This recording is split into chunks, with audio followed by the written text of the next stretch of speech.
श्रीराम. आजचा दिवस हा आपण प्रवचनाला आमंत्रित केलेला आहे. त्यानिमित्त मी आधीच आपले आभार मानून घेतेय, कारण आता काकांनी मला आता आधीच आपला अनुभव सांगितला की एकदा त्यांचं म्हणजे व्याख्यान सुरू झालं, प्रवचन सुरू झालं की जणू काही भावसमाधीच खरोखर लागते आणि तो विषय पूर्ण होईपर्यंत असं वाटतं का थांबायचं, काय हरकत आहे, तासाचा थोडा सव्वा तास झाला तरी काहीतरी चांगलंच कानावर पडणार आहे आणि मध्येच तोडायला नको वाटतं, विषय तर पूर्ण व्हायला पाहिजे. त्यामुळे सगळ्यांनी आधीच मनाची तयारी करून घ्या. इतकं हार्ड अँड फास्ट सुरू म्हणजे सुरू तर होईल, कारण मी बरोबर वेळेत आलेली आहे, त्यामुळे कार्यक्रम आपला वेळेत सुरू झालाय, पण संपेपर्यंत 5-10 मिनिटं घड्याळ पुढेच जाणार आहे, कारण विषयच तुम्ही मला असा दिलाय, वारी. एवढा मोठा विषय आहे, या विषयाचा आवाकाच एवढा प्रचंड आहे की याच्यावर खरं सांगा तुम्ही विचार करा, काहीही बोलता येत नाहीये, 4 ओळी लिहिता येत नाही अशी सुद्धा व्यक्ती जर इथे आणून बसवली आणि तिला वारीवर बोल म्हटलं तरीही किमान 10 मिनिटं बोलेलच की नाही. वारीला गेला असलात नसलात तरी सुद्धा बोलू शकाल. मग मी तर तो विषय मांडण्यासाठी आलेली आहे, त्यामुळे या सगळ्याची आधीच तुम्हाला कल्पना देतेय, क्षमाही मागून घेते आणि तुमचे आभारही मानते. आणि आजचा दिवसही खूप छान आहे. आता छान कसं काय, तर आज आहे दिव्याची अमावस्या. आता आपल्याला हे व्हॉट्सअपच्या स्टेटसमुळे सगळं पटापट कळतं. तर ही दिव्याची अमावस्या म्हणजे लक्ष्मीच्या या अमावस्येला वास असतो. तसं तर प्रत्येक अमावस्या ही लक्ष्मीचीच खास मानली जाते, परंतु जशी अश्विनातली अमावस्या ही लक्ष्मीपूजनाची अमावस्या, तशी ही आषाढातली जी अमावस्या ही कोल्हापूरच्या महालक्ष्मीच्या इथे तिला ठाणवई अमावस्या असं म्हटलं जातं, म्हणजे दिव्याची अमावस्या. तर ठाणवई या शब्दाचा अर्थ असा आहे की ठाणवई म्हणजे अशा मोठ्या मोठ्या पितळी पूर्वी समया असायच्या आणि संपूर्ण मंदिरात त्यांचं पूजन करून त्या उजळल्या जायच्या. आताच्यासारखी तेव्हा तिथं ही इलेक्ट्रिसिटी नव्हती, त्यामुळे याच समयांच्या संपूर्ण उजळलेल्या त्या प्रकाशामध्ये सगळं मंदिर प्रकाशमान होऊन जायचं. तर त्या समया म्हणजे त्या ठाणवई, आणि ही विशेषतः प्रथा कोल्हापूरलाच प्रचलित असल्यामुळे त्या साईडचे लोक याला ठाणवई अमावस्या म्हणतात. त्यामुळे आधी आपण दिव्याचा श्लोक म्हणूयात आणि मग मी माझ्या प्रवचनाला प्रारंभ करणार आहे. आत्मज्योती प्रदीप्ताय ब्रह्मज्योतिर्नमोस्तुते, ब्रह्मज्योती प्रदीप्ताय गुरुर्ज्योती नमोस्तुते. श्रीराम. असं म्हणतात की आपल्या आत्म्याच्या अंतर्गत म्हणजे आत्मा ही एक ज्योती समान आपण मानलेली आहे. तर ही ज्योत जेव्हा तेवते किंवा प्रदीप्त होते तेव्हा त्या प्रकाशामध्ये ब्रह्माचा मार्ग म्हणजे ब्रह्म म्हणजे परब्रह्माचा मार्ग उजळला जातो. आणि जेव्हा हा ब्रह्माची ही ज्योत म्हणजे परब्रह्माकडे आपल्याला वाट दाखवणारी किंवा तो रस्ता दाखवणारी ज्योती जेव्हा उजळली जाते किंवा ती उजळायला अपेक्षित तो जो काही कालखंड येतो, तर हा कालखंड गुरूंच्या सद्गुरूंच्या कृपेमुळेच लाभत असतो. आणि सद्गुरूंची कृपा होणं ती झाल्यानंतरच आपल्या अंतर्गत आत्मज्योती ही प्रदीप्त होत असते. ती प्रदीप्त झाली की आपोआप परब्रह्माचा मार्ग प्रकाशमान होतो आणि आपण परब्रह्माकडे आपली वाटचाल ही सुकर होत असते. म्हणजे आषाढ अमावस्या, त्याच्या आधी 15 दिवस आलेली गुरुपौर्णिमा, हा सगळ्याचा मेळ. कारण आपलं प्रवचन हे साधारण त्या दरम्यान होणार होतं आधीचं, की जेव्हा तुकाराम महाराजांची वारी देहूहून निघाली त्या दिवशी किंवा दुसऱ्या दिवशी आपला आधीचा दिवस ठरलेला होता. त्यामुळे तो तसा विचार केलेला होता. म्हटलं गुरुपौर्णिमा लगेचच आता येणार आहे, तर हा श्लोक अतिशय उचित ठरणार आहे. आता वारी खरोखर मी जसं सुरुवातीला म्हटलं की इथं जमलेल्यांना सगळ्यांना एक दिवस काका तुम्ही पुढच्या महिन्यात असाच उपक्रम घ्या, एक विषय सगळ्यांना द्यायचा आणि त्या विषयावर घेतलेही असतील तुम्ही उपक्रम, परंतु त्या महिन्यातलं जे काही विशेष असतं, महात्म्य असतं, तर तो विषय द्यायचा आणि आधी सांगून नाही करायचं. आले सभेला की किमान 5 जणांनी तरी बोलावं असं म्हणजे त्यांना विनंती करायची. बोलतील 5 काय, पटापट 5 बोलायला लागले की अजून 5 हात वर होतील आणि भरभरून. कारण ना शेवटी प्रत्येकाला ना व्यक्त होण्याचं ना माध्यम हवं असतं. आणि मला असं वाटतं वारीवर इतकं आपण व्हॉट्सअपच्या माध्यमातून तर आता भरभरून वाचतो, तर वारी हे एक न व्यक्त होण्याचं सुद्धा माध्यम आहे.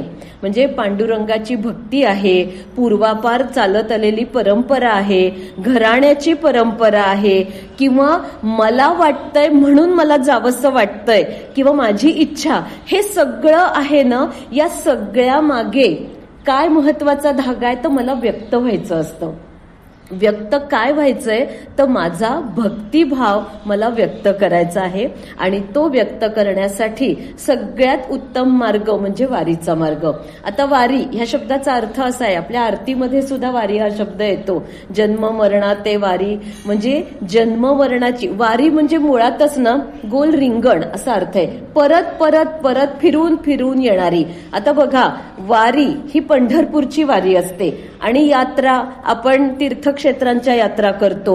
मग यात्रा आणि वारीमध्ये पण काहीतरी फरक आहे की नाही तर हो, निश्चित आहे. कारण यात्रा म्हणजे कशी, कैलास मानसरोवर आता यात्रा किंवा अमरनाथ, वैष्णवी देवीची आपण एकदा करतो आयुष्यात, परत करणं आपल्याला खरं म्हणजे शक्य होत नाही कुठल्याच पद्धतीने. पण पंढरपूरची वारी असं नाही. आपण ना आयुष्यात इतक्या लोकांचे अनुभव बघून ना आपलं स्वतःसाठी एक वेळापत्रक ठरवतो की आता यंदा आहे ना, आता समजा आपण चिंचवडला राहतोय तर आवर्जून देहूपर्यंत जायचं, मग देहूपासून चिंचवडपर्यंत यायचं, मग हळूहळू एक एक टप्पा, किंवा आळंदीपासून मग लोक पुण्यापर्यंत येतात, मग पुण्याहून सासवडचा टप्पा, असे टप्पे. म्हणजे आपली अखंड डोक्यात त्याचं सुद्धा रिंगण असतं की मला करायची वारी आणि कशा पद्धतीने मला करता येईल, जमेल का मला एवढं पंढरपूरपर्यंत पायी चालायला. मग काही लोक तसंही करतात, काही अंतर एसटीनी किंवा गाडीनी खाजगी प्रवास करतात, शेवटचा टप्पा चालतात. म्हणजे किती त्याच्यामध्ये विचारांचं सुद्धा किती वैविध्य, गोल गोल गोल गोल फिरवतात ते तुम्हाला. तसं कैलास मानसरोवर किंवा अमरनाथ किंवा अशा यात्रांचं तसं नाही, एकदा करून आलो चला झाली यात्रा, तो विषय आपल्या डोक्यातून बाजूला जातो. चारधामची यात्रा एकदा करेपर्यंतच खरं तर त्या इतक्या अवघड झाल्या आहेत. आणि आता ना भौगोलिक परिस्थिती म्हणा, सामाजिक राजकीय ह्या सगळ्या परिस्थितीमुळे यात्रा खरं तर थोड्याशा त्याच्यामध्ये वेगळ्या स्वरूपाचे अडथळे असतात. पण पंढरपूरच्या वारीमध्ये ना कुठलाच अडथळा नाहीये. एक पांडुरंगाला शरण जायचं आणि तो तुम्हाला हात धरून नाही, कडेवर उचलून, कडेवर नाही जमलं तर डोक्यावर उचलून तो पंढरपूरचा रस्ता तुम्हाला दाखवतोच, त्याच्या चरणापर्यंत तो थेट नेऊन पोचवतो. त्यामुळे वारी आणि यात्रा याच्यामध्ये हा मुख्य फरक आहे की फिरून फिरून फिरून येणारी असते ना ती वारी असते. आणि आता ही वारी म्हणजे काय तर उत्कंठा. दरवर्षी आपल्याला वाट बघायला भाग पडते. आपल्याकडे ना म्हणजे पुण्यामधल्या तर लोकांचं हे भाग्य आहे. अन्य गावांची आपण राहिलो नाही त्यामुळे माहिती नाही, ऐकीव माहितीये. पण आमच्या जन्मापासून आम्ही पुण्यात असल्यामुळे ना आम्हाला शाळेत असताना वारीची ओळख झाली. कशी ओळख झाली माहितीये, त्या दिवशी ज्या दिवशी पुण्यात पालख्या यायच्या ना माऊलींच्या, त्या दिवशी शाळा अर्धवेळ असायची. म्हणजे ती ओळख, जून महिन्यात शाळा सुरू झाली की आम्ही वाटच बघत असायचो की अर्धा दिवस शाळा कधी आहे. कारण का, आणि सगळ्याच म्हणजे ऑफिसेस म्हणा, मोठी महाविद्यालय सगळीच पुण्यात अर्धवेळ असायची. कारण संपूर्ण वाकडेवाडीहून तो फर्ग्युसन रस्ता, लक्ष्मी रस्ता आणि मग त्या आत सगळ्या त्या पालखी विठोबा, निवडुंगा विठोबा तिथपर्यंत ह्या सगळ्या पालख्या, तुकाराम महाराज आणि ज्ञानोबांच्या पालख्या जातात. म्हणजे संपूर्ण पुण्यातला जो मेन शहराचा जो भाग आहे तो या वारीमुळे व्याप्त व्हायचा.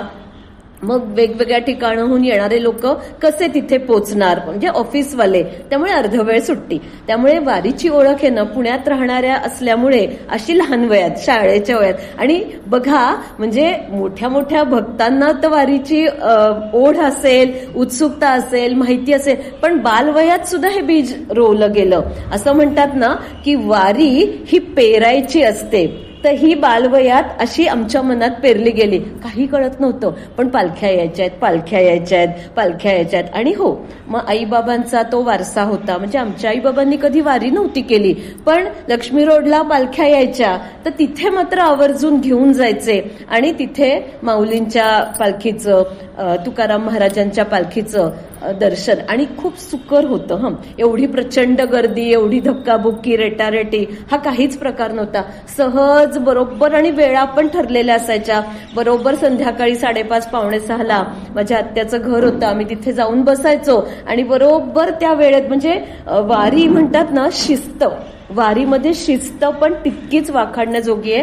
त्यांचे जे टप्पे आहेत ना प्रवासाचे, आज या गावाहून त्या गावाला दुपारचा भोजन, दुपारचा विसावा, संध्याकाळचं भोजन, संध्याकाळी कुठे मुक्काम, हे इतकं वेळापत्रक आखीव रेखीव आहे. तसंच पुण्यातही आम्हाला दर्शन छान मिळायचं. म्हणजे म्हणून म्हटलं की आपण जी वाक्य वाचतो तर ती स्वतः त्यातली काय काय अनुभवली. तर हो, वारी पेरायची असते हे एक वाक्य वाचलं, पण आमच्यासाठी लहान वयात ही वारी आमच्या मनात अशा पद्धतीने पेरली गेली. आणि दरवर्षी म्हणजे जून महिना, मग जसं जसं कळायला लागलं तसं माहिती व्हायला लागलं, मग कॅलेंडरकडे लक्ष जायला लागलं, कुठल्या दिवशी नक्की येते. मग आईला विचारून घेतलं, ते तारीख आणि ह्याचं गणित नाही ना बसत, ती तिथीनुसार असते की नाही. माऊलींची ती म्हणजे तुकाराम महाराजांची सप्तमीला निघते, अष्टमीला इथून येऊन माऊलींची नवमी, आणि मग त्या दोन्ही एकत्र पुढे जाणार, मग ती तिथी बघायची. म्हणजे लहान वयात मी म्हणते ना की संस्कारांचं बाळकडू, तर हे या सगळ्या मोठ्या मोठ्या परंपरा मोठ्या लोकांनी जपल्या आहेत, पण त्याचा छोट्या छोट्या बालवयावर सुद्धा किती सहज चांगला परिणाम होऊ शकतो, संस्कार होऊ शकतो.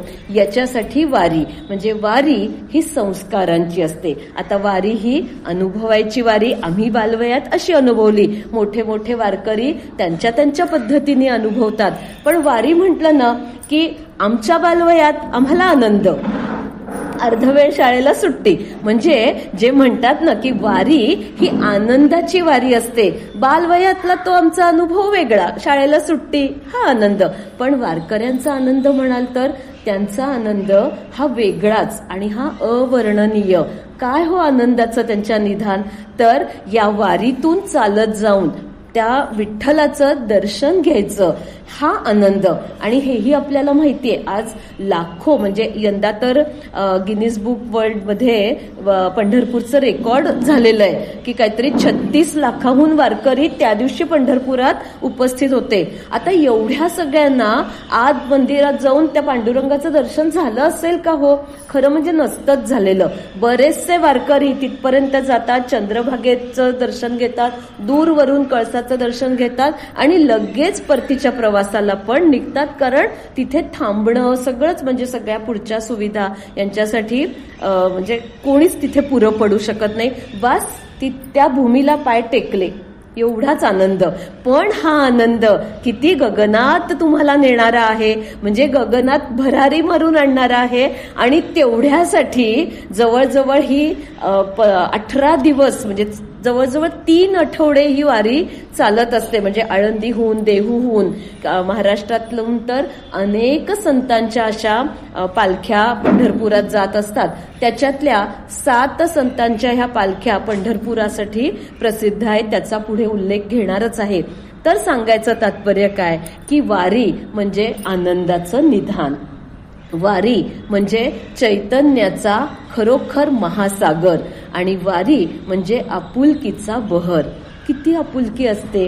आता आपल्या गावातून ती वारी, अहो इथे चिंचवड स्टेशनला वारी सकाळी 6 वाजता कुर्डीच्या विठ्ठल मंदिरातून निघते. 6, पावणे 6, 5:30 पासून संपूर्ण आपल्या त्या चिंचवड स्टेशनच्या चौकात ही एवढी प्रचंड गर्दी झालेली असते आणि सगळं माहिती असतं की त्या गर्दीत त्या फुलांच्या रांगोळ्या टिकणार आहेत का, नाही टिकणार. साध्या रांगोळ्या काढलेल्या टिकणार आहेत का, पण कोणी असा विचार करतं का हो, कशाला एवढे कष्ट घेऊन त्या, बरं तेवढ्यात मेली पावसाची सर आली तर एका क्षणात ते सगळं वाहून जाणार आहे. पण कोणीही असा विचार करत नाही. म्हणजे मनाचा क्षुद्रपणा, कद्रूपणा या सगळ्याचं तिथे लय आहे. म्हणजे असे क्षुद्र विचारच नाही. काय करायचं, काढायला बरं तासभर लागतो, एवढ्या मोठ्या मोठ्या रांगोळ्या, संपूर्ण रस्ताभर रांगोळ्या काढतात, फुलांचे सडे घालतात, पण हा क्षुद्र विचारच कोणी करत नाही. काय करायचंय काढून 2 मिनिटं पालखी अशी जाते, अशी झप झप झप झप पळवतात आणि सगळं तर ते पायदळीत जाणारे नाही. म्हणजे वारका तर त्या पालखीमध्ये तुकोबारायांच्या पादुका आहेत, त्या पालखीमध्ये ज्ञानोबा माऊलींची त्यांच्या पादुका आहेत. बस मग इतक्या पवित्र पादुका या रस्त्यावरून जाणार आहेत आणि तो रस्ता आपल्या गावातून जातोय, मग आपण त्याचं स्वागत करायचं. आता ह्याच्यावर सुद्धा हल्लीचे लोक प्रवाद उठवणारे आहेत, किती वेस्ट वेस्ट वेस्ट, काय तुम्ही सगळं वेळेचा अपव्यय करता, हे करता ते करता. सोडून द्यावं असले विचार. आपला आनंद त्याच्यापेक्षा श्रेष्ठ असतो आणि आपण त्या आनंदामध्ये सहभागी व्हायचं असतं. म्हणजे तिथे क्षुद्रपणा नाही आणि आपुलकी, काय ते प्रेम आहे. म्हणजे आता असा जर विचार केला तर त्या पादुका एक निर्जीव वस्तू आहे ना हो, साधी, पण त्यांच्यामध्ये आपण आपल्या माऊलींचं तिथे रूप जणू काही आहे, माऊलींचं त्या पादुकांमध्ये वास्तव्य आहे. हा आपल्या मनावर लहान वयात झालेला संस्कार असतो आणि म्हणून त्या म्हणजे पादुकांच्या प्रती सुद्धा आपल्या मनात इतकं प्रेम दाटून येतं, इतकी आपुलकी असते. म्हणून म्हटलं की वारी म्हणजे आपुलकीचा नुसता बहर, मोहर फुललेला असतो. म्हणजे आंब्याचा जसा मोहर फुलतो, कुठे झाड असतं तिकडे आणि मोहराचा वास दूरवर दरवळतो, तशी ही आपुलकी असते, ते प्रेम असतं. 2च सेकंद हात लावायला सुद्धा मिळत नाही, असे ढकलले जातो. पण त्या 2 सेकंदाचा आम्हाला इतका, म्हणजे जर एखाद्याने पहिल्यांदा दर्शन घेतलं असेल ना, तर त्याला तर त्याच्या त्या म्हणजे आठवणीच्या कुपीत अगदी दडवून ठेवावं असा तो क्षण होऊन जातो की हो, मला ना अगदी जवळ जाऊन हात लावून दर्शन घ्यायला मिळालं. इतका अपार आनंद आहे. आणि अशी ही वारी, मी सुरुवातीला जसं म्हटलं की अनेक घराण्यांमध्ये ही परंपरा म्हणून जपलेली वारी आहे. म्हणजे आमचे 7 पिढ्या वारी करत होते, म्हणून आम्ही निष्ठेने वारी करतोय. या निष्ठेपोटी करणारे सुद्धा वारी आहेत. म्हणजे हौशे आहेत, नवशे आहेत, तसे निष्ठावान वारकरी सुद्धा आहेत. म्हणजे इतकं की आत्ता जो माझ्या परिचयामध्ये उल्लेख केला की मानसवारी ह्या ई बुकचं प्रकाशन केलं, तर हे प्रकाशन मी म्हणजे मागच्या वर्षी 18 दिवस सलग, म्हणजे ह्यांची माऊलींची पालखी निघाल्यापासून माऊलींची पालखी पंढरपूरला पोचेपर्यंत मानसवारी म्हणजे एक एक एक एक कल्पना करून, रोज कुठून ना कुठून तरी आपल्याला अपडेट येतच असतात, फोटो बघायला मिळतात, कल्पना करून आणि त्या दिवशीचा माझ्या अनुभवाची गुंफण घालून असे मी लेख लिहिले होते. बरोबर 18 झाले. काय झालंय की गीतेचं इतकं प्रेम आणि इतकं की कुठेही ना तो गोल फिरून आकडा 18वर येऊन थांबतो. काही करायला गेलं की 18वर येतं. कसं येतं माहिती नाही. म्हणजे अतिशयोक्ती नाहीये, सहज साधे लाडू वळायला बसले तरी 18 होतात. आणि हा अनुभव मी काय फार मोठी म्हणून नाही सांगत, असं प्रत्येकाचा असतो अनुभव. आहे का अनुभव, मान्य आहे का की कुठला तरी एक आकडा मनात असतो आणि सहज म्हणजे करंजा करायला घ्या, लाडू करायला घ्या, नेमक्या त्या आकड्याच्याच होतात. देवीच्या म्हणून तुम्ही करंजा लाटायला घेता, बरोबर 16 होतात. काही मोजलेलं वगैरे नसतं, काही प्रमाण नसतं, अंदाजाने पुरण सारण केलेलं असतं, अंदाजाने ते म्हणजे आपण पीठ भिजवलेलं असतं बरोबर. हे म्हणजे ही सुद्धा वारी असते. मनातल्या मनात मला आपलं ना अनुसंधान, म्हणजे आता देवीला म्हणून जर करंज्या करायच्या आहेत, बाप्पाला म्हणून मोदक करायचे, 21 तर करणारच आहे हो, पण जर तुम्ही म्हणजे मी म्हटलं तसं की भगवंत किंवा गीतेचं प्रेम असेल तर बरोबर 18 मोदक खूप छान होतात आणि मग शेवटचे लक्षात येतं अरे बापरे 18 झाले, आता 3 जरा ऍडजस्ट करायला पाहिजेत असं म्हणून सुद्धा होतं. मान्य आहे की नाही मला सांगा. हे सगळे अनुभव आपल्या गृहिणींचे असतात आणि असाच अनुभवांच्या या आधारावर 18 लेख झाले आणि मग त्या लेखांचं प्रकाशन झालं. तर ह्या म्हणजे त्या पुस्तकाचं, तर ह्या पुस्तकाच्या प्रकाशनाला आज आळंदी संस्थानचे जे प्रमुख विश्वस्त आहेत डॉक्टर भावार्थ रामचंद्र देखणे, तर यांच्या हस्ते प्रकाशन करण्याचा योग आला. त्यामुळे त्यांच्याकडून मला मागच्या वर्षी असं शेजारी बसून, म्हणजे त्यांची मुलाखतही 1 तास घेतली, त्या मुलाखतीतून त्यांनी मला वारी आम्हाला सगळ्यांना उलगडून सांगितली आणि इतके म्हणजे अचंबित करणारे अनुभव, कारण हे अनुभव ना सहसा बाहेर येत नाही, हे आत असतात आणि जे निष्ठावान वारकरी असतात ना त्यांनी हे अनुभवलेले असतात. म्हणून तर म्हणतात ना की वारी ही अनुभवायची वारी असते. मी कितीही वर्णन सांगितलं ना, पेढा गोड आहे, साखर गोड लागते, म्हणजे नेमकी काय, ज्याच्या जिभेची चवच गेली त्याला कळावं कसं. खाऊन बघ बाबा, म्हणजे तुला पेढा गोड आहे कसा कळेल, साखर गोड आहे कशी कळेल. तशी ही वारी अनुभवायची असते. आणि त्याच्यात डॉक्टर भावार्थ यांनी एक आम्हाला म्हणजे खूपच त्यांनी वर्णन सांगितलं. त्याच्यात त्यांनी जो एक अनुभव सांगितला ना तो ऐकून अक्षरशः काटा आला. म्हणजे आता पुढचं वर्णन घेईन तेव्हा मी सांगेनच की वारीमधल्या वेगळ्या वेगळ्या दिंड्या असतात आणि रात्रीचा जो मुक्काम असतो की नाही, तर त्याचं सुद्धा ना सगळं क्रम ठरलेला असतो आणि त्या ह्याच्यामध्ये रोज रात्री जी कीर्तनं होत असतात तर ती परंपरागत कीर्तन आहेत. प्रत्येक दिंडीतलं कीर्तन सुद्धा परंपरागत आहेत. आणि धो पाऊस पडत असला दरवर्षी, म्हणजे एक ते बुवांनी 40 वर्ष कीर्तनं आज त्या दिंडीमध्ये केलेली आहेत. आता रोज विषय तरी काय बोलणार, विषय बोलायलाही माऊली, पंढरपूरचा पांडुरंग किंवा हे सगळे विविध संतांची मांदियाळी याच्यावरच बोलणार की नाही. तर धो पाऊस कोसळत असला तरी सुद्धा डोक्यावर ते इरलं घेऊन निष्ठावान वारकरी ते कीर्तन ऐकायला बसतो, म्हणजे बसतोच. ही निष्ठा. तो म्हणत नाही काय एवढा पाऊस आहे, बरं बुवा जिथे उभे असतील तिथे थोडीशी तरी काहीतरी म्हणजे त्यांना संरक्षण म्हणून असेल, बाकीच्यांना तर सगळ्या मोकळ्या जागेतच असतं. एकही वारकरी त्यातला असं म्हणत नाही काय दरवर्षी आणि तेच तर सांगतात बुवा. बरं त्यातले सगळेच बुवा काय फार उत्तम सांगत असतीलच नाही, सांगून काही वेळेला येतो अहो तोचपणा, थोडा कंटाळवणा, हे सुद्धा प्रॅक्टिकल असतं, सोडून द्यायचं असतं. काय दरवर्षी त्याच कथा. म्हणजे ना कधी कधी तुम्हाला हाही अनुभव आहे का हो की श्रोत्यांनाच आता हा वक्ता काय बोलणार हे पाठ झालेलं असतं. हो अनुभव आहे ना. तर तसं वारीमधल्या कीर्तनांमध्ये होत असेल, पण तरीही धो पावसात तो डोक्यावर इरलं घेऊन चिंब भिजतो वारकरी, पण ते कीर्तन ऐकायचं म्हणजे ऐकायचं, त्याचा नेम तो चुकवत नाही. म्हणजे वारी ही नेमानी करायचे, नेमस्तपणाचा तिथे कळस असतो. आणि हे इतकं ध्येय, हे इतकं नेमस्तपणा, ही सगळी शिस्त, हे वारीचं आपल्या म्हणजे धार्मिक परंपरा आहे, आध्यात्मिक परंपरा आहे, इतक्या वर्षांचा जुना वारसा आहे.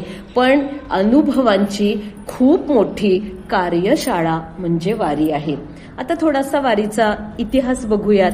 आता तुम्ही म्हणाल ताई आम्हाला माहितीये, आम्ही सगळं व्हॉट्सअपचे असतात ना मेसेज, अगदी मन लावून अर्धे वाचतो आणि पटापट फॉरवर्ड पण करतो, पण आम्हाला माहितीये सगळं. पण सगळं माहिती आणि त्याच ग्रुपवरून तेच येत असतं. तरीही मी सांगणार, कारण त्याच्यामध्ये काही गोष्टी नवीन असू शकतात ना. आता आपल्याला ठाऊक आहे त्याप्रमाणे संत एकनाथ महाराजांचे जे पणजोबा भानुदास महाराज किंवा त्याही पूर्वीपासून पांडुरंगाचं दर्शन दरवर्षी न चुकता घ्यायचं ही परंपरा होती. म्हणजे माऊलींच्या पणजोबांनी सुद्धा दरवर्षी नेमानी, आणि मी मगाशी म्हटलं यात्रा आणि वारीमधला फरक काय, तर ही वारी ही ठराविक असते. म्हणजे आषाढी, कार्तिकी, नंतर माघातली वारी असते, चैत्री वारी असते, अशा वेगळ्या वेगळ्या वाऱ्या सुद्धा आहेत. त्या ठराविक तिथीलाच जाऊन ते दर्शन घेणं ही म्हणजे वारी असते. आणि ती फिरून फिरून, यंदा घेतलं म्हणून पुढच्या वर्षी घ्यायचं नाही असं करायचं नाही, परत पुढच्या वर्षी नेमेची येतो मग पावसाळा, तशी ही वारी परत परत फिरून फिरून तुम्हाला ओढ लावते, तुम्हाला ओढून घेते, दर्शनाला यायला अक्षरशः भाग पडते. सगळं तुम्ही विसरता. संसार तर तो मुळातच अशाश्वत आहे. म्हणजे तुकाराम महाराज म्हणतात तसं की फळकट हा संसार, काय त्याच्यामध्ये ठेवलंय. तो एका क्षणात ती तिथी जवळ आली ना की सगळे पाश त्या वारकऱ्यांचे आपोआप असे सुटतात आणि वारीला जायची तयारी चालू होते. इतकं त्याच्या प्रती त्यांची निष्ठा असते. तर अशी ही परंपरा आधीपासून होतीच.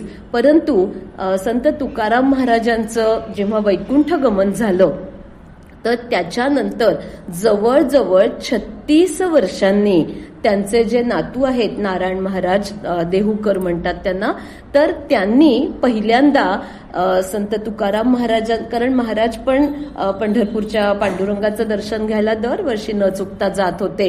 आणि तेही माहितीये का हो की त्या वाखरीच्या पुढचा तो जो टप्पा आला ना की तुकाराम महाराज देहूपासून चालत गेलेले, त्यांना त्या भेटीची ओढ एवढी अनावर व्हायची की ते तिथून पळत सुटायचे, धावत सुटायचे.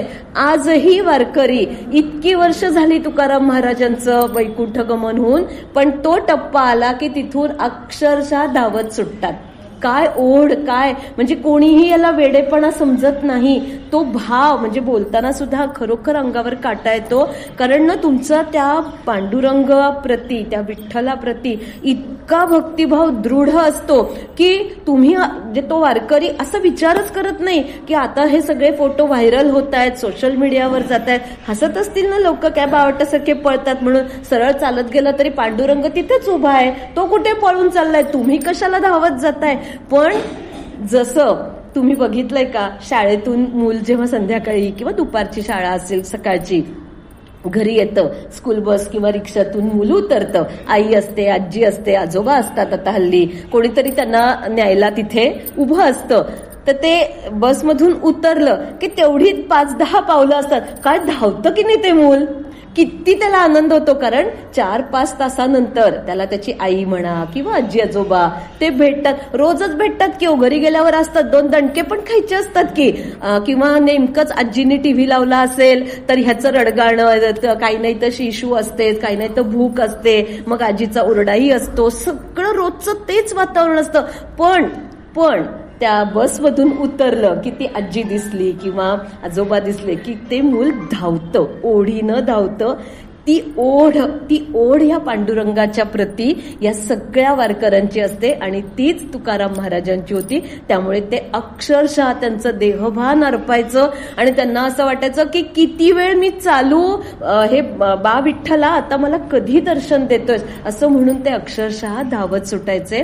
त्यामुळे ते त्यांचा तो हा सगळा वारसा त्यांच्या नातवानी जपायचं असं ठरवलं आणि मग तुकाराम महाराजांच्या पादुका पालखीत घालून मग ही परंपरा सुरू झाली. आणि मग देहूहून ही पालखी यायची, मग आळंदीला जायची, आळंदीहून संत ज्ञानेश्वरांच्या पण पादुका बरोबर घेतल्या जायच्या आणि अशा दोन्ही पालख्या मिळून पंढरपूरला बरोबर आषाढी एकादशीला पोचायच्या.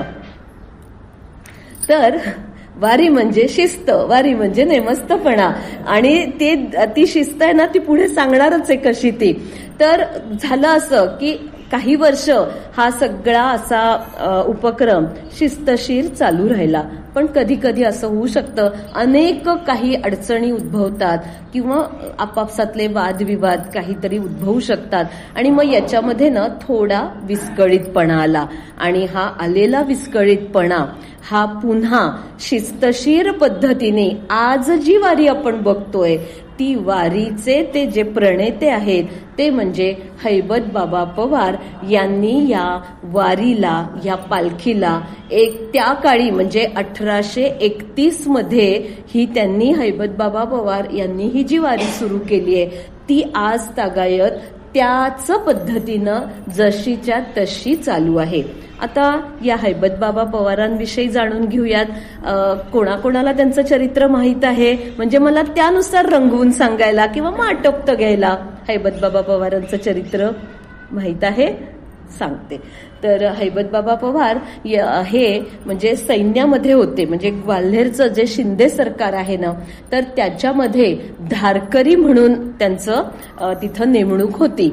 आणि एकदा असं झालं की त्यांच्याही घराण्यात म्हणजे अरफळ म्हणून जे सातारा जिल्ह्यातलं गाव आहे छोटंसं, तर त्या अरफळ गावचं हे मोठं पवार कुटुंब आणि त्यांच्या घराण्यामध्ये माऊलींची म्हणजे भक्तीचा वारसा होता, ती परंपरा होती. आणि माऊली म्हटलं की पंढरपूरला दर्शनाला जाणारच, म्हणजे माऊलींचा भक्त. आळंदी आणि पंढरपूर म्हणजे मला मागच्या वर्षी डॉक्टर भावार्थनी जे सांगितलं ना, त्याच्यावर एक सांगायचं राहिलं की कित्येक वारकरी असे पण आहेत बरं का, की ते मुक्कामाला आळंदीला आहेत, पण त्यांच्या घराण्याची परंपरा जर कुठल्या वेगळ्या गावाहून असेल, आता ते मुक्कामाला असतील ना आळंदीला, त्या गावाला ते जातात, तिथून ते पंढरपूरला येतात आणि पंढरपूरहून ते परत आळंदीला येतात. आणि हे सगळं चालत, म्हणजे गाव कुठलं आहे पण परंपरा घराण्याची काय आहे तसा प्रवास. म्हणजे आपल्या भाषेत द्राविडी प्राणायाम किंवा काय हे पण नाही. त्यांच्या लेखी हे तुमचं आमचं काय हे वगैरे काही नाहीच आहे. घराण्याची परंपरा की पंढरपूरला किंवा पंढरपूरलाच मुक्कामाला असलेला सुद्धा जर तो आळंदीची त्याच्या घराण्यात परंपरा असेल तर तो पंढरपूरहून आधी आळंदीला येतो आणि आळंदीहून पुन्हा पायी चालत पंढरपूरला जातो. अशा पद्धतीने म्हणजे वेड ना हे खरं तर हे वेड आहे ना, हे फक्त भगवंताप्रतीच असू शकतं. आणि ह्या वेडाला कसं बरं वेड म्हणावं, तुमच्या आमच्या सामान्यांची वेडाच्या व्याख्याच वेगळ्या असतात. आणि भगवंताचं जे वेड असतं हे वेड एक दिवस तुम्हाला त्याच्यामध्ये लीन व्हायला तुम्हाला ते भाग पाडतं. तर असं हे वेड. आणि आता ह्या हैबतबाबा पवारांच्या घराण्यामध्ये ही परंपरा असल्यामुळे ते सुद्धा माऊलींचे भक्त होते, उपासक होते. परंतु त्यांची म्हणजे काय म्हणतो ना, शेवटी कर्म सुद्धा श्रेष्ठ आहेच ना व्यवहारात, त्यानुसार ते सैन्यामध्ये होते.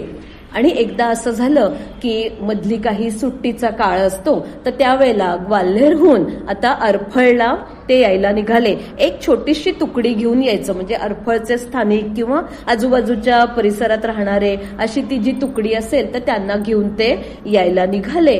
तर वाटेमध्ये आता सगळा प्रवास घोड्यावरून किंवा पायी असाच पूर्वीचा प्रवास. तर वाटेत संध्याकाळच्या वेळेला एका भिल्लांच्या टोळीनं त्यांची वाट अडवली आणि त्यांनी कैद केलं.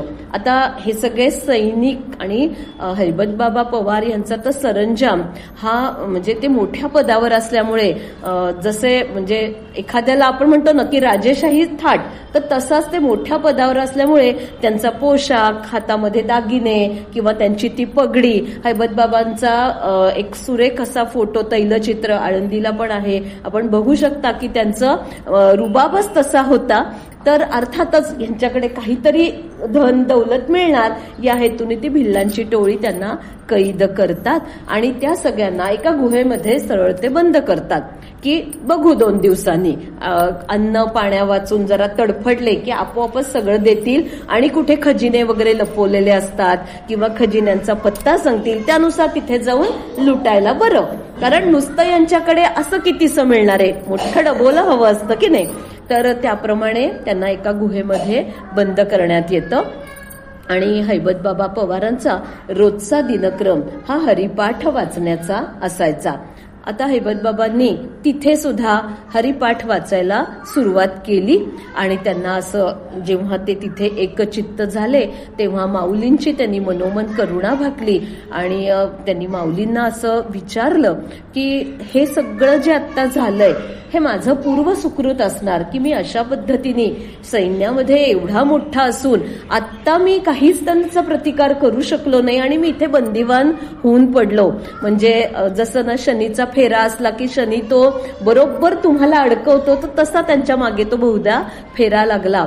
आणि आता माऊली या संकटातून जसं असेल तसा रस्ता दाखवणारे सुद्धा तुम्हीच, याच्यातून आता जगलो वाचलो तर तुमच्या चरणाशी मी येणार असं मनोमन ते प्रार्थना करतात आणि हरिपाठ म्हणायला सुरुवात करतात. बाहेर असं झालेलं असतं की भिल्ल जो टोळी प्रमुख असतो तर त्याची जी पत्नी असते तर तिचं म्हणजे अगदी पूर्ण दिवसांची ती गरोदर असते. आता अगदी कधी आज उद्याकडे तिची प्रसूती होण्याची शक्यता असते आणि नेमकं असं झालेलं असतं की गेल्या 2-3 वेळेला तिला म्हणजे मृत बालकाला तिने जन्म दिलेला असतो. त्यामुळे तो म्हणजे कसं आहे ना की व्यवहार वेगळा असतो, बाहेर दाखवायला ढाळ्या वाघ पण आतून तो पोखरलेला असतो भिल्ल.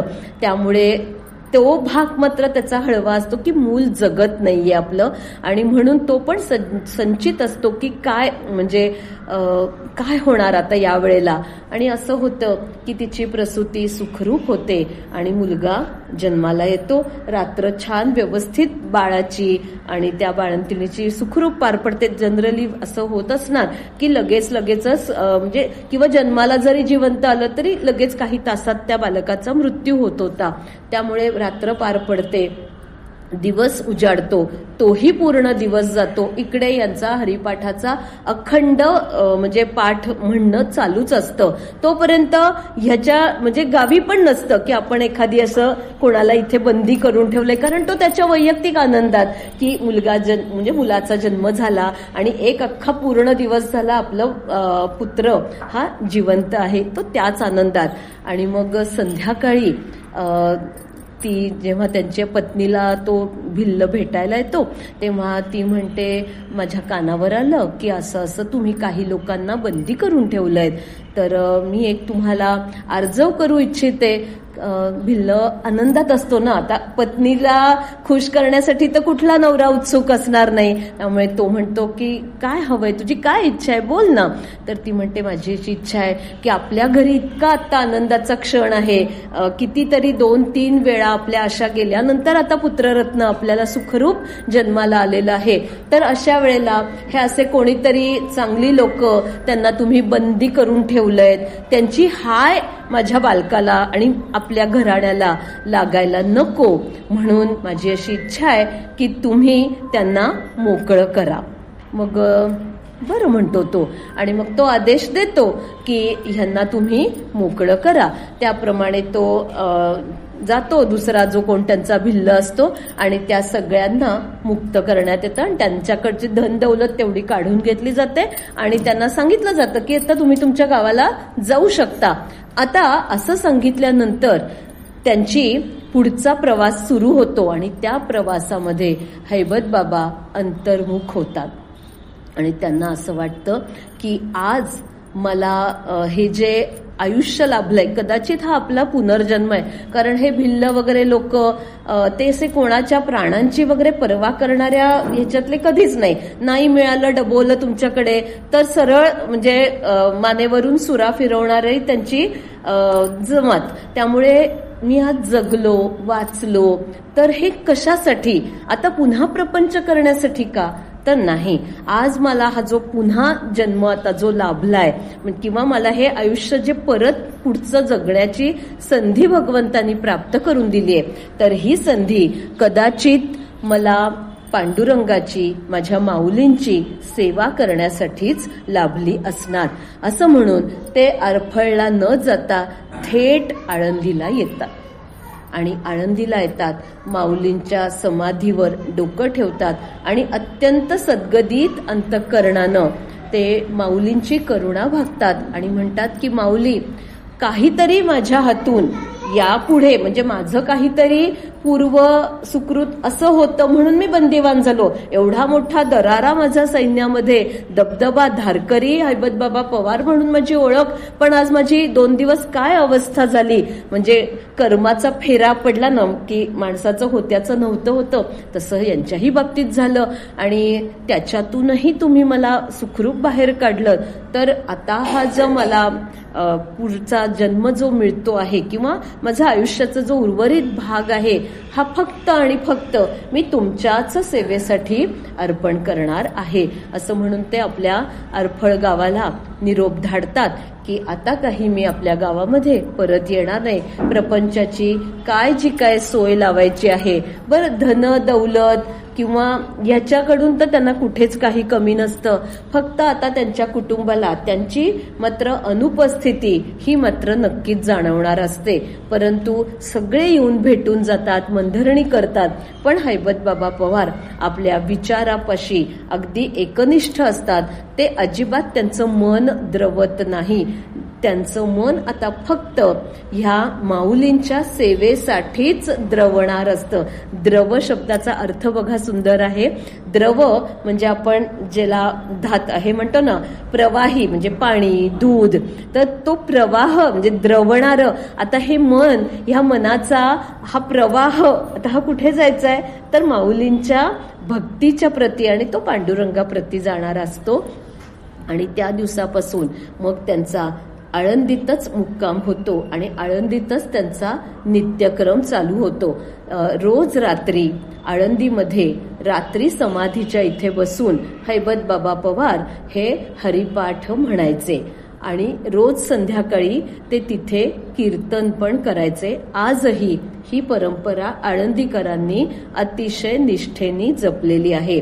आणि हरिपाठ हा एक म्हणजे माऊलींचा आपल्याला मिळालेला एक अमूल्य खजिना आहे.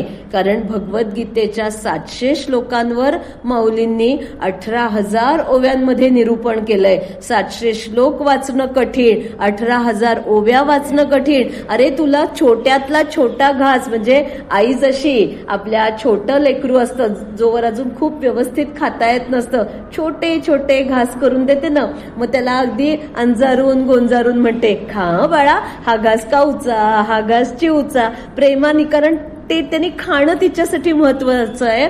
तर तसंच ज्ञानेश्वरांना आपण माऊली म्हणतोय ना, त्यांना माऊलीच्या त्या रूपात त्यांनी आपली इतकी काळजी वाहिलेली आहे. म्हणून हे 27 अभंगांचा हरिपाठ त्यांनी रचलेला आहे. आणि जणू काही हे 27 अभंग म्हणजे आकाशातली ही 27 नक्षत्र आहेत. इतकं त्यांचं तेज आहे त्या अभंगांचं. आणि आज वारकरी संप्रदायात तर हा नेमानी म्हटलाच जातो. त्यांचा मुखोद्गत तर असतोच. आणि परंपरा म्हणून, निष्ठा म्हणून एक अभंगांचं रसग्रहण करायचं म्हटलं तर एकेका अभंगासाठी म्हणजे आता मोठे मोठे जे प्रवचनकार किंवा कीर्तनकार असतात, तर एकेका अभंगावर 4-4, 5-5 दिवस त्यांची निरूपणं चालतात. कारण प्रत्येक शब्दात काय दडलंय, त्या शब्दाचं समोरून काय रूप दिसतंय, त्याच्या मागे काय गर्भितार्थ दडलाय, हा सांगण्याचा मोह इतका होतो त्या प्रवचनकारांना. असं वाटतं की जे मला कळलंय, जे मला माहितीये, जे मी अभ्यासलंय ते तुमच्यापर्यंत पोचावं. त्यातलं तुम्ही काय घेणार हा तुमचा प्रश्न आहे. पण मला कधी कृतकृत्य वाटेल तर मला जेवढं ठाऊक आहे तेवढं तुमच्यापर्यंत दिलं की मला आनंद मिळणार आहे. तर इतकं त्या हरिपाठाचं या वारकरी संप्रदायामध्ये अनन्यसाधारण महत्व आहे. अमूल्य असा खजिना आहे की सगळं म्हणजे ह्या वेदांचं, उपनिषदांचं सार म्हटलं तर हे हरिपाठाचे अभंग आहेत. आणि ती निष्ठा. आता हैबत बाबांचा हा आळंदीतला असा दिनक्रम सुरू झाला. अर्थातच तो कालखंड म्हणजे तेवढं वर्ष पार पडेपर्यंत बरोबर पुढच्या वर्षीची आषाढातल्या वारीची तयारी सुरूच झाली असणार. मग आता त्यांच्या लक्षात आलं की ही जी इथली वारीची परंपरा होती, माऊलींच्या पादुका ज्या पंढरपूरला विठ्ठलाच्या दर्शनाला जायच्या, देहूतून तुकाराम महाराजांच्या जायच्या, तर याच्यामध्ये थोडासा आता खंड पडलेला आहे. मग आता त्यांचा जो मूळ पिंड होता ना, धारकरी, तो असा ना, त्या धारकऱ्याला आता एक नवी धार चढली. आता ही धार कुठल्या शस्त्राची नव्हती, आता ही धार होती भक्तीची होती. पण भक्तीची सुद्धा धार असायला लागते, कारण ती अखंड वाहणारी असते की नाही. म्हणजे धार शब्दाचे किती अर्थ बघा, अखंड वाहणारी धार. आणि धार म्हणजे भक्ती सुद्धा ना अशी, ते शस्त्र कसं असं धारधार तेजपुंज असं पाजळलेलं असतं की नाही. तर त्या म्हणजे तुम्ही बघितलंत का, या साध्यातल्या साध्या दिसणाऱ्या सुद्धा वारकऱ्यांच्या मुखावर एक विलक्षण तेज असतं. बघितलंयत का असं कधी? अहो, सहज बोलता बोलता ही लोक म्हणजे ज्ञानेश्वरीतल्या ओव्या आपल्याला सांगायला लागतात आणि थक्क करून सोडतात. आणि मला असं झालं की 2 अभंग मी विसरेन म्हणून मी कागदावर लिहून आणले, तरीही ती तिथं बघायचं भान नाही. म्हणजे आपली अवस्था आणि ह्या वारकऱ्यांची अवस्था, भक्तीचं तेज त्यांच्या मुखावर झळकत असतं, त्यांच्या रोमारोमातून ते आपल्यापर्यंत पोचत असतं. तर अशी ही हैबत बाबांचा हा धारकरी आता वेगळ्या रूपात प्रकट झाला आणि मग त्यांनी ही वारीची परंपरा पुन्हा नव्याने सुरू करायचा निर्णय घेतला. आणि अर्थात ते सैन्यात होते, त्यामुळे सैन्याच्या शिस्तीप्रमाणे त्यांनी ह्या संपूर्ण पालखीची आखणी केली. म्हणजे ती पालखी कशी असावी त्याचं म्हणजे मापापासून, आता यंदा ते काहीतरी माप छोटं केलंय वगैरे, ते आलं होतं की नाही व्हॉट्सअपवर, ते उचलण्यासाठी वगैरे, म्हणजे तिथपासून इतकं म्हणजे प्रत्येक बारीक बारीक गोष्टींमध्ये की त्याच्या दिंड्या कशा असाव्यात, त्या प्रत्येक दिंडीमध्ये एक विणेकरी असतो, प्रत्येक दिंडीचा विणेकरी एकच, आणि त्या प्रत्येक दिंडीमध्ये कदाचित 15-20 लोक असतील, कदाचित 1500 पण लोक असू शकतात. त्यांची संख्या किती असावी याच्यावर बंधन नाहीये, पण त्या प्रत्येक ह्याच्या दिंड्या किती आहेत तर त्याचा तो क्रम, त्या क्रमानेच जायचं. त्या ज्या महिला असतात तर त्यांच्या डोक्यावर ते तुळशीचं ती छोटी छोटी वृंदावनं असतात, तो विणेकरी, ते वृंदावन घेतलेल्या त्या महिला, आणि एक प्रत्येक ह्याला एका ह्याच्यासाठी चोपदार असतो. तर हा चोपदार म्हणजे त्याच्या हातात बघितलायत का असा मोठा उभा तो दंड असतो, चोप म्हणतात, तो चांदीचा असतो. आणि ह्याचं स्थान असं आहे की हा बोलत काहीच नाही बरं का. म्हणजे न बोलता तुम्हाला शब्देविण संवाद कसा साधायचा ना, तर ते शिकायला ना चोपदाराचं एकदा निरीक्षण करायला जायला पाहिजे. त्या दिंडीमध्ये चालत असताना जेव्हा आता थांबायची वेळ येते किंवा आता भोजन आहे किंवा भोजनानंतर आता चला निघा, तर हे एवढ्या सगळ्या लोकांपर्यंत हा आवाज कसा पोचावा, तर तो फक्त आपला चोप असा उंच वर धरतो आणि तो उंच वर धरला की सगळ्यांना त्याच्या मागची अलिखित सूचना जणू कानात गुंजते. म्हणजे आता जेवण झालेलं आहे, चोप तो वरती गेलाय, म्हणजे आता निघायचं, आता माझं अजून हात धुवायचं, म्हणजे इतकं की अक्षरशः ते धावतात. म्हणजे की कारण त्याचा चोप वर झाला की ती पालखी मार्गस्थ होते आणि मागचे मागे रेंगाळलेले, मग कोण जेवतंय हातात ते उचलतात ती पत्रावळ, किंवा खात किंवा हात खरकटे तर ते धुवत बसायलाही वेळ नसतो, कारण एवढा विचार करेपर्यंत ती पालखी कोसभर दूर गेलेली असते, एवढा त्यांचा वेग असतो. आणि ही एक शिस्त आहे, म्हणजे कोणालाही कुठलीही सूचना वैयक्तिक करायचीच नसते. भोंगे असतात, 3 भोंगे वाजवायचे. पहिला भोंगा सूचना दिली जाते, दुसरा भोंगा आणि तिसऱ्या भोंग्याला तर सुसाट धावतात अक्षरशः. म्हणजे हे सगळं न सैन्याच्या शिस्तीप्रमाणे त्यांनी ही आखणी केली.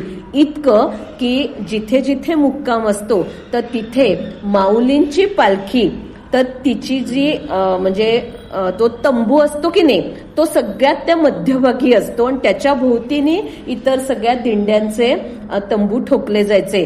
तर आधी तो माऊलींचा त्याची सगळी न मीटर प्रमाणे मापं ठरलेली आहेत. तो बरोबर पहिला जो काय तो हे टाकत असतील दांडा म्हणा किंवा काय तंबूसाठी, तर तो बरोबर पहिला टाकला की त्याच्या गोल त्या रिंगणाभोवती ते इतर सगळ्या त्या पालख्या, आणि त्या इतकी शिस्त. आणि हे सगळं आजही इतकी वर्ष झाली तरी त्याच्यामध्ये तसूभरही फरक नाही. त्यांच्या आता तंटे बखेडे पण होतात, ते एवढी लोक एकत्र यायची म्हटल्यावर सगळं ते कशा पद्धतीने सोडवावेत, किंवा मार्गामध्ये काही अकल्पित अडचणी येऊ शकतात, ते कसे सोडवायचे, सगळं शांततेच्याच मार्गाने. कुठेही जोरजोरात आवाज की दुनिया नाहीच. जोरजोरात माझं म्हणणं, लगेच मोर्चा वगैरे अजिबात नाही. म्हणजे ही वारी एकतर आपल्याला ना खूप संयम शिकवते या दृष्टीने की हो झाली माझी गैरसोय म्हणून मी लगेच जोरजोरात समोरच्यावर आगपाखड नाही करणार, मी सोसायला शिकणार थोडंसं. म्हणजे वाटेतलं आता किती सुविधा आणि किती असुविधा ही गणित जो तो आपल्या पद्धतीने मांडतच पुढे चाललेला असतो. पण त्याच्या व्यतिरिक्त जरी काही गैरसोयी म्हणा किंवा काही त्रास जरी झाला तरीही असं जोरात जाऊन असं आदळून आपटून असं काहीच आपलं तिथे गाऱ्हाणं मांडायचं नाही.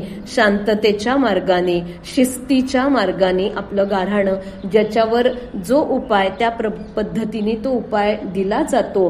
अडचणच असेल एखाद्याची, काही झालं असेल, दुखणं खुपणं, तर ती पण सुविधा पुरवली जाते. सगळी माणसंच असतात हो, त्याच्यामध्ये काही असं दुसरं काही कोणी नाहीये ना. आणि उच्च नीच हा भेद दूर करून तिथे कोणी गरीब नसतं, कोणी श्रीमंत नसतं, सगळे एकाच ह्याच्यामध्ये. म्हणजे वारी ही आपल्याला समभाव शिकवणारी असते. तुझा हुद्दा काय, तू असशील ना मोठा एखाद्या बँकेचा अधिकारी आणि हा साधा शिपाई, पण त्या कदाचित असंही होतं की एकाच ब्रांचचा मॅनेजर आणि त्याचा चपरासी दोघं वारीत शेजारी हातात हात घालून, म्हणजे हातात हात गुंफून पंढरपूरचा प्रवास करतात. कारण तिथं भेदाला स्थानच नाहीये. तू आणि मी एकरूप, म्हणजे तुझ्याही हृदयामध्ये तोच आत्माराम, माझ्याही हृदयात तोच तर आत्माराम आहे. इतकं म्हणजे मी म्हटलं ना सुरुवातीला की आपुलकी, प्रेम, तसं हा समत्व, म्हणजे समत्वही उच्यते. योग म्हणजे जे योगाचं जे प्रमुख भगवंतांनी अर्जुनाला त्याची जी व्याख्या सांगितली आहे, तर त्याच्यामध्ये समत्वही उच्यते, म्हणजे सगळ्या बाजूनी समानता. आधी मुळामध्ये प्रत्येक माणसातला भेदच दूर होईल, तेव्हाच खरं काहीतरी चांगलं घडणार असतं. आणि चांगलं घडतं म्हणजे ही वारीची परंपरा इतके वर्ष अखंड चालू राहते. आता ह्या वारीमध्ये आपल्याला ठाऊक आहे, माऊलींचा तो अश्व असतो आणि तुकाराम महाराजांच्या पालखीमध्ये ती उमदी बैल जोडी असते. तर त्याची सुद्धा सगळी परिमाणं ठरलेली आहेत. हा अश्व जो आहे तो हैबतबाबा पवार यांचेच जावई आहेत, अंकलीचे शितोळे सरदार. तर त्यांच्याकडून हा अश्व पुरवला जायचा. आणि पूर्वी तर सगळ्या म्हणजे जरा खूप ऐश्वर्य, आता थोडंसं कालानुरूप काही सुरक्षेची परिमाणं म्हणून खूप असा त्याच्यामध्ये ऐश्वर्याचा डामडोल नाही, तर भक्तीच जास्ती आहे. पण हे शिंदे सरकार आणि हे शितोळे सरकार यांचा राजाश्रय या वारीला हैबतबाबा पवारांनी मिळवून दिल्यामुळे आणि जे श्रीमंतीचा पण थाट या पालखीमध्ये, या वारीमध्ये बघायला मिळतच होता. आणि संतांना आपण काय म्हणतो तर आपण हृदय सम्राट अशा अर्थाने आपण, म्हणजे राजाधिराज सद्गुरू महाराज की जय म्हणतो. कुठल्या साम्राज्याचे राज्य होते हे? म्हणजे आळंदी काय साम्राज्य आहे का? देहू तर इतकं छोटं गाव आहे, हे काय साम्राज्य आहे का? साम्राज्य आपल्याकडे वेगळी वेगळी आहेत, पण आपल्या प्रत्येकाच्या हृदयाच्या जे साम्राज्य आहे त्याचे हे सम्राट, त्याचे हे राजाधिराज. म्हणून त्यांचा जो सगळा मान मरातब आहे हा त्या पद्धतीने ह्या हैबतबाबा पवारांनी घालून दिला. आणि आजही ही सगळी शिस्त, ही परंपरा तशीच जपली जाते. वारीतली प्रमुख आकर्षणं आपल्याला ठाऊक आहेत. एक उभं रिंगण असतं, एक गोल रिंगण असतं. आणि ह्याच्यामध्ये माऊलींचे 2 अश्व असतात. एका अश्वावर तो म्हणजे तो जो अश्वपालक असतो तर तो अश्वारूढ झालेला असतो, आणि दुसरा जो अश्व असतो तर त्याच्यावर साक्षात माऊली विराजमान झालेले आहेत, अशी सगळ्या भक्तांची मान्यता आहे. त्यामुळे रिंगण घालताना ते 2 अश्व तुम्ही पळताना बघितलेले असतील. तो अश्व सुद्धा कसा व्यवस्थित शिस्तीत पळतो, म्हणजे त्या प्राण्यांचा सुद्धा न भाव तिथे त्या वारीमध्ये किंवा त्या माऊलींच्या चरणी, त्या विठ्ठलाच्या चरणी का नाही होणार? सगळ्या भूतांमध्ये तोच परमेश्वर आहे ना, त्यामुळे आपोआप त्यांचा सुद्धा तिथे भाव त्या पद्धतीने दृढ झालेला असतो. आणि ह्या दशमीला जेव्हा पालख्या पंढरपुरात प्रवेश करतात, आता पुढचे मार्ग पण सगळे वेगळे आहेत, कारण तेच की दिवसेंदिवस ना खूप प्रचंड गर्दी, सगळंच प्रमाण वाढत गेलं. मग ती सगळी एकवाक्यता, सुरळीतपणा आणि सगळं व्यवस्थित नियोजनाचा सुद्धा ताण आहे ना शेवटी. तर ते सगळं व्यवस्थित पार पडावं म्हणून संत तुकाराम महाराजांची वारी ही वेगळ्या दिशेने आणि माऊलींची वारी ही वेगळ्या दिशेने जाते. पण अंतिम म्हणजे गीतेतले जसे योग आहेत, भक्ती योग आहे, कर्मयोग आहे, ज्ञानयोग आहे आणि तो जो शेवटचा ध्यानयोग किंवा आपण शेवटचा तर म्हणतो 18वा अध्याय मोक्ष संन्यास योग, कुठलाही योग घ्या, अंतिम मार्ग कुठे जाणार आहे तर भगवंताच्या चरणी. तसं 2 वेगळ्या रस्त्यांनी गेल्या तरी ह्या शेवटी पंढरपुरातच पोचणार असतात. ह्या पंढरपुरात सुद्धा पोचताना 7 ह्या प्रमुख पालख्यांचं आजही महत्व आहे. कुठल्या 7 पालख्या तर माऊलींची आहे, संत निवृत्तीनाथांची त्र्यंबकेश्वरहून निघते ती पालखी आहे, मुक्ताबाईची सगळ्यात लांबून येते, मुक्ताईनगर म्हणजे जळगावच्या तिकडून तिची पालखी येते, सोपान काकांची सासवडहून येते, ह्या 4 झाल्या. संत तुकाराम महाराजांची देहूहून येते, संत एकनाथ महाराजांची पैठणहून येते आणि संत नामदेव, हे सगळे 7 प्रसिद्ध या पालख्या आहेत. अन्य सुद्धा तितक्याच आहेत, पण या 7 पूर्वापार काही परंपरा आलेली आहे. आता नामदेव महाराजांची पालखी, नामदेवांचा जन्म तर संत म्हणजे तो नरसी नामदेव तिकडे मराठवाडा किंवा थोडंसं त्या तेलंगणाच्या बाजूला त्यांचं गाव जातं, पण तरी सुद्धा नामदेवांचं सगळा नंतरचा रहिवास हा पंढरपुरात झाला आणि त्यांनी संपूर्ण भारताची मोठी यात्रा केलेली आहे. मग आता नामदेव महाराजांची पालखी पंढरपुरातच आहे, पालखी कशी काढावी? मग त्यांच्या सुद्धा पालखीचं काही वैशिष्ट्य आहे, ते म्हणजे त्यांच्या सुद्धा पादुका पालखीत घालून वाखरीपर्यंत आणतात आणि वाखरीतून या सगळ्या संतांचं स्वागत तिथं केलं जातं आणि सगळ्या पालख्या पंढरपुरात जातात आणि सगळ्यात शेवटी पालखी ही माऊलींची पंढरपूर नगरीत प्रवेश करते आणि तिचा प्रवेश झाला, तिची पालखी ही विठ्ठलाच्या दर्शनाला गेली की असं म्हणतात वारी ही सर्वार्थानी भरली, म्हणजे वारी ही परिपूर्ण झाली. हा मान आहे, कारण आई सगळ्यांचं घरातल्यांचं सगळं व्यवस्थित झालं की मगच ताट वाढून जेवते की नाही. म्हणजे संतांना म्हणजे ज्ञानेश्वरांना माऊली म्हटलं आहे ना तर त्याचे इतके दाखले देता येतील की किती शोधावे तर त्याच्यावर एक शोध निबंध होईल. प्रत्येक गोष्टीत त्यांचं माऊली पण सार्थ होतं. सगळ्यांनी व्हा आधी पुढे, मग मी येतोय असं म्हणून माऊलींची पालखी ही पंढरपुरात सगळ्यात शेवट प्रवेश करते, दर्शनं होतात आणि पुढचे सुद्धा सगळे आपल्याला मुक्काम ठाऊक आहेत. आता मला जे वेगळं कथानक सांगायचं आहे की हैबत बाबा पवारांची पुढचा जो म्हणजे आळंदीचा जो दिनक्रम आहे त्याविषयी, कारण ती तर कथा ही फक्त कीर्तनकार परंपरेतून म्हणजे माझ्या आईनी मला सांगितली त्यानुसार मला ती तुमच्यापर्यंत पोचवायला आवडेल.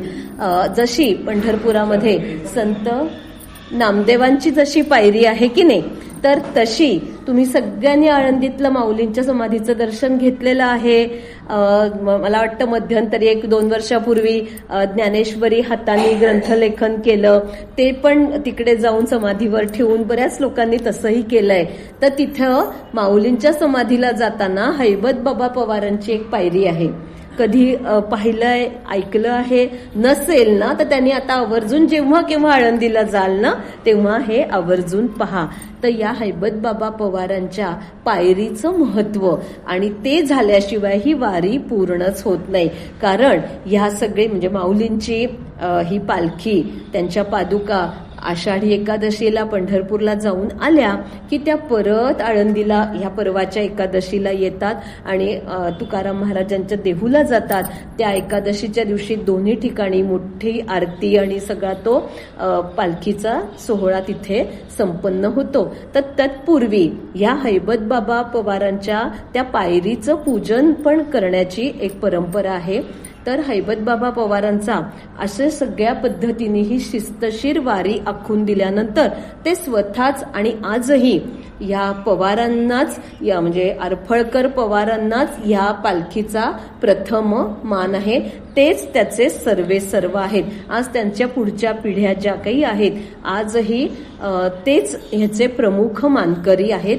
पहिली पूजा म्हणा किंवा जे काही आहे तर किंवा अगदीच खूप एखादी गोष्ट निर्णय घ्यायचा झाला एखाद्या गोष्टीवर तर आजही त्यांनाच मान दिलेला आहे.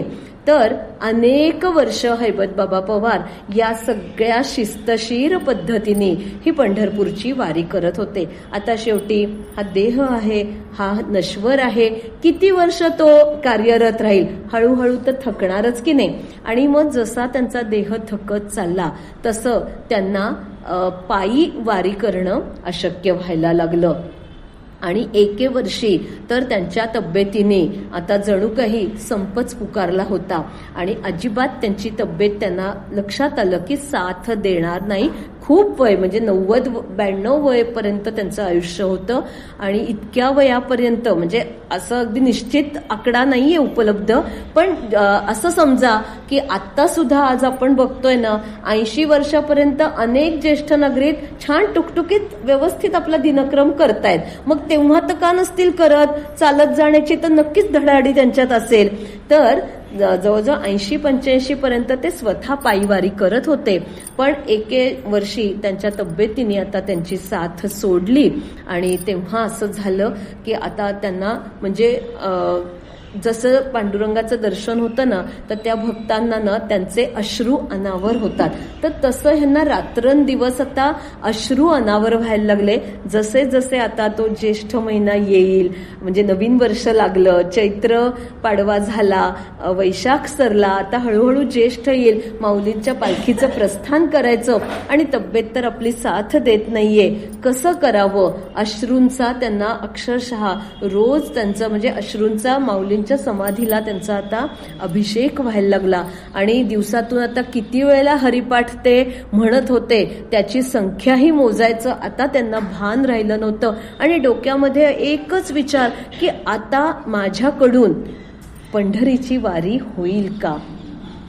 त्यांच्याबरोबर त्यांचे जे काळजी घेणारे किंवा त्यांचे जे कोणी स्नेही होते तर त्यांनी हैबतबाबांना आश्वासन दिलं आणि ते म्हणाले की यंदा आपण म्हणजे बैलगाडीतून तुम्हाला घेऊ, कारण त्यावेळची वाहतुकीची साधनं तेवढीच होती ना, फार तर फार टांगा असेल, फार तर फार बैलगाडी, तर त्याच्यातून आपण तुम्हाला वारी नक्की करू, तुम्ही काळजी करू नये असं म्हणून बैलगाडीतून त्यांची ती वारी सुरू झाली.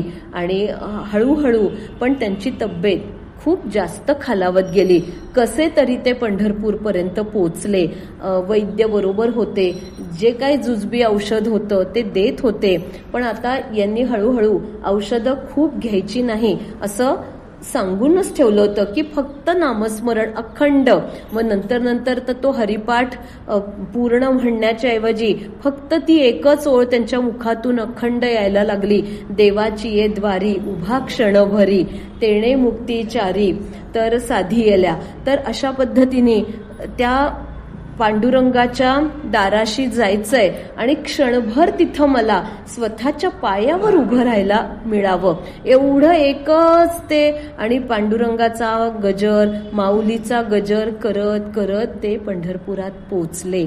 पांडुरंगाचं त्या म्हणजे थरथर त्या पायावर आपले ते उभे राहिले. अर्थात आधारालाही त्यांचे सगळे होतेच लोक.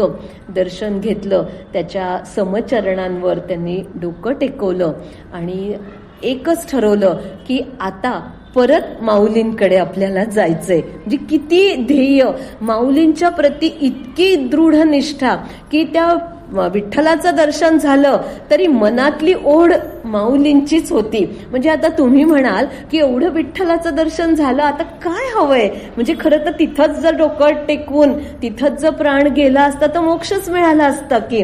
पण सद्गुरूंचं स्थान हे जीवनात कसं उच्च आहे हे दाखवण्यासाठी यांची ही कथा खूप महत्वाची आहे. आणि त्यांनी आपला मानस आपल्या बरोबरच्या स्नेहांना सांगितला आणि पुन्हा त्यांची परतवारी सुरू झाली.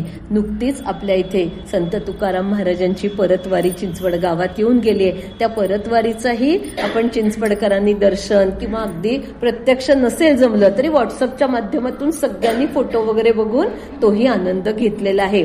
आता हैबत बाबांची ही परतवारी पुन्हा त्या बैलगाडीतून सुरू झाली. इतका त्यांचा देह गलित गात्र होत गेला होता की आता वैद्यांना पण काही सुचेना. ना. जेवण खाण तर आता अगदी कमी कमी, घोटभर पाणी किंवा काहीतरी एखादं तुळशीचं पान खावं, कुठं घासभर एखादा भाताचा खाल्ला नाही खाल्ला, कसं शरीर त्यांना इतकं म्हणजे असं न अन्न पाणी फारसं घेता साथ देत होतं.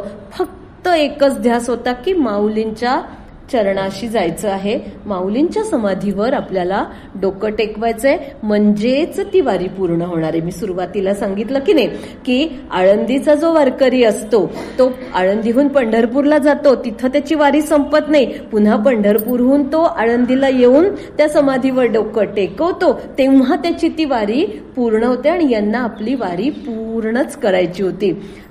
वाटेतल्या मुक्कामावर कुठं थांबली गाडी की विचारायचे कुठपर्यंत आलं, आळंदी आली का, आळंदी आली का, खुणेनीच अर्थात शब्द सुद्धा असे अस्पष्ट फुटत असणार.